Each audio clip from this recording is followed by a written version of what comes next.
This is Ag Matters PM from the Iowa Agribusiness Radio Network, brought to you by the Iowa Soybean Association, your source for the latest Iowa ag news headlines right here in the heart of the heartland.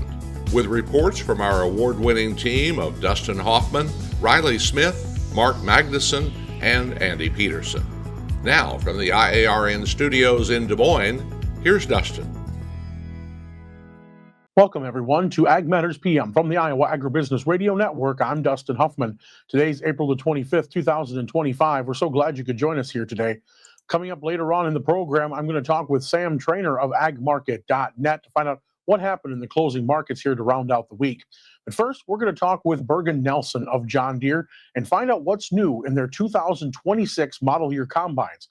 Even though planting is just getting rolling in earnest, it's not too early to be thinking about what you need for harvest equipment. Talking with Bergen Nelson here of John Deere. Bergen, thanks so much for visiting with us again. Good to see you, Dustin. Glad you're here. Yeah, this time we get to talk in front of a combine instead of a wall. But so talk to us a little bit about what you guys are talking about with the customers here at John Deere. So here at Commodity Classic, introducing new features for 2026 on both combine automation, grain cart automation, as well as new front-end equipment. So let's start with the front end and see where we get. So for front end equipment, we're introducing a CF18, so folding 18-row corn head on 30-inch spacing. So the 30-inch spacing, it's our largest 30-inch spacing corn head available, really made to optimize X9 in the field, giving them an additional capacity with that 18-row corn head. And with that corn head, we also introduced auto track turn automation with head raise and lower. So customers can exit the headland with any combine head on that machine. It'll automatically complete the turn and raise and lower the head. Wow, that definitely takes some of the guesswork out of it for you.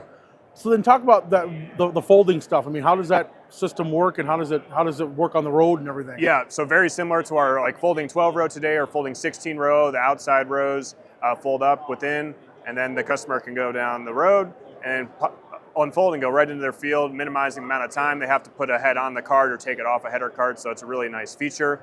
We're also introducing a 3-piece reel on our HDF and HDR heads. So 3-piece reel allows us to maintain a perfect cutter bar to finger relationship. So as the wings are flexing up and down, we can make sure we're capturing all that crop. It's really, really important for low podding crops as well as pulse crops. So a lot of new enhancements to our front end equipment with the CF18 and the new 3-piece reel. That's right. I kind of forgot about that whole floating thing, so it can kind of adjust because it's never perfectly level ground. Well, some places, but not in the Midwest. Correct. And like on a standard 2-piece reel, as those wings start to flex, we start to get a gap in the center. And so that 3-piece reel allows us to maintain that perfect clearance all the way across, no matter how we're flexing with the head across rolling terrain. All right, so backing away then from the head, what do we got going on behind the combine? So in 25, we introduced predictive ground speed automation and harvest settings automation. So we're expanding, adding new features to that, like weed detection. So the combine can sense the weed pressure in the field with the cameras on the front of the machine and can automatically speed up and slow down, which is a nice feature. And it also kicks a weed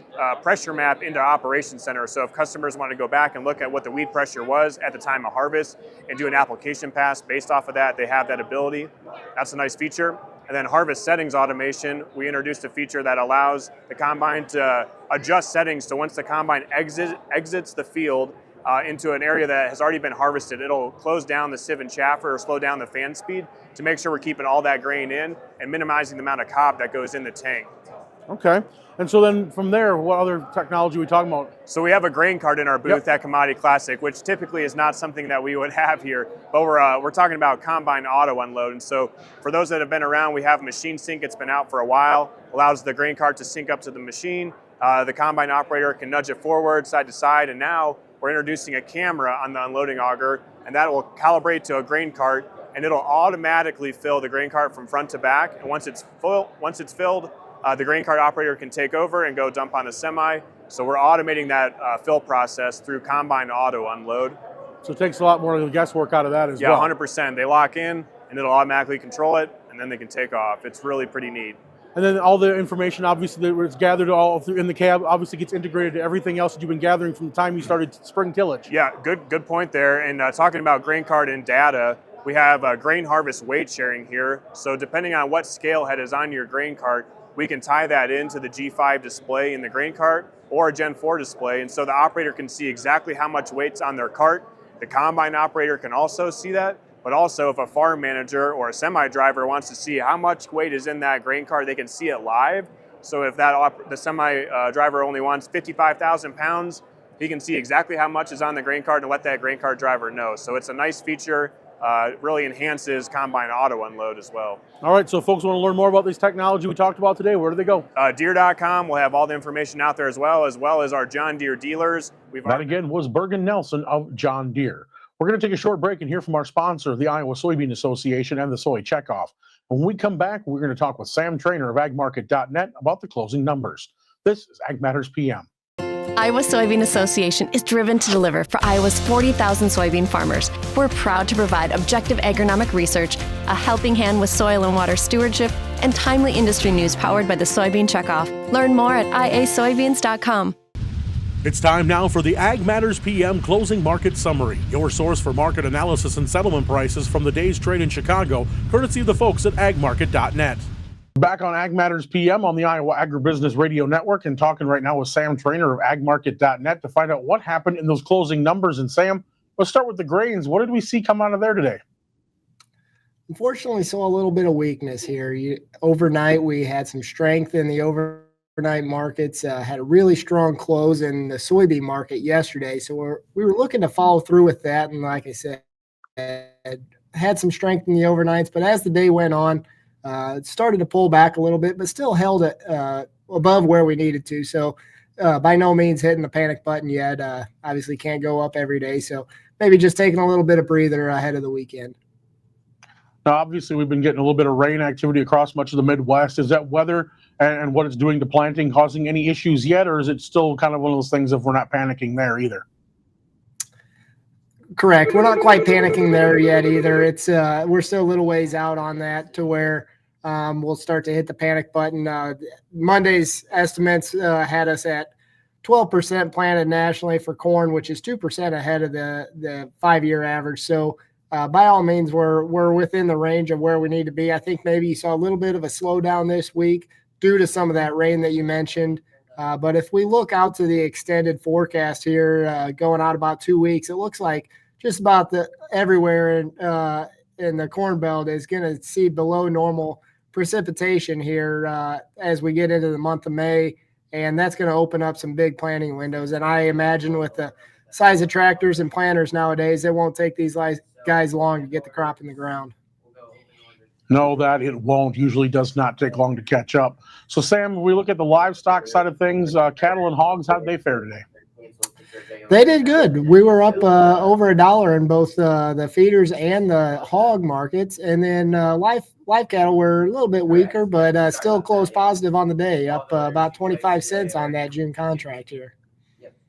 Anything really causing that move, or just kind of one of those ebb and flow kind of days? I think more of that ebb and flow, like you mentioned. Here we're getting back up. We've pretty much erased all of the turmoil that we saw from tariffs earlier in the month, and we've kind of got back above water on that. So just getting back to the story for cattle that we've been talking about for 5 to 6 months now is that stocks are tight and they continue to be tight, and demand is there. And as long as those two things are true, we're going to continue to see strong prices. All right. Well, Sam, we thank you so much for the insight here to wrap up the week. If folks want to pick your brains there at agmarket.net, what's the best way for them to get in touch? Best way would be to give us a call here in normal 1-800-779-1515 or visit us on our website at agmarket.net. All right, Sam. Well, thanks so much for the insight. We'll talk to you again real soon. All right. Thanks a lot. That again was Sam Trainor of agmarket.net. Let's go ahead and take a look at how the numbers close on the Iowa Agribusiness Radio Network market screen online at iowaagnet.com. At the close, May corn up 1.5 at 4.78 3/4. Soybeans down 3 1/4 at 10.49 3/4. Soybean meal $1.30 higher at 2.90 even. Soy oil 37 cents lower at 49.28. Chicago wheat up 3/4 cent at 5.30 even. Kansas wheat up 1/4 cent at 5.38 even. Minneapolis spring wheat down 1 1/4 at 5.91 1/4. Oats up 6 1/4 at 3.64 3/4. On the Merck, live cattle up 25 cents at 208.25. Feeders up $1.45 at 290.52. Lean hogs up 85 cents at 92.80. Pork cutouts unchanged at 102.65. And Class 3 milk down 2 cents at 18.30. And that was a check of our closing market recap, and that brings us to the end of today's show. You can find all our content online at iowaagnet.com, as well as on Facebook, X, and on our YouTube channel. And while you're there, subscribe and hit the bell icon so you're notified each time we put out a new video project. Also, don't forget about our free market podcast, the Pods of Potential Replay, Weekend Ag Matters, and much more online at iowaagnet.com. And you can subscribe to those reports wherever you get your favorite podcasts.